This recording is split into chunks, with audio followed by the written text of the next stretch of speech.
هل أتاك حديث الغاشية وجوه يومئذ خاشعة عاملة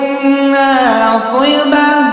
تصلى نارا حامية تسقى من عين آنية ليس لهم طعام إلا من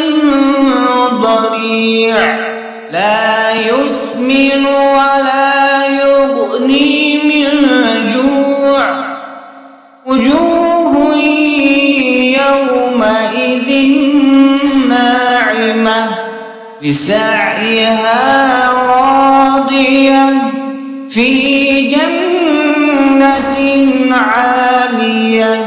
لا تسمع فيها لاغية فيها عين جارية فيها سرر مرفوعة وأكواب موضوعة ونمارق مصفوفة وزرابي مبثوثة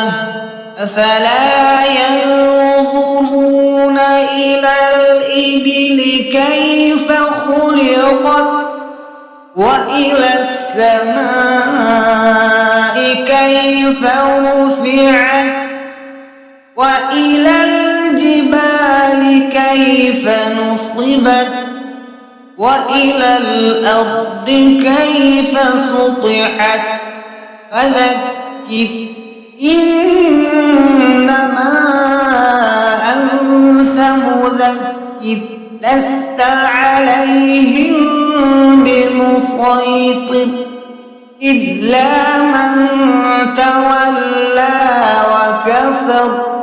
فيعذبه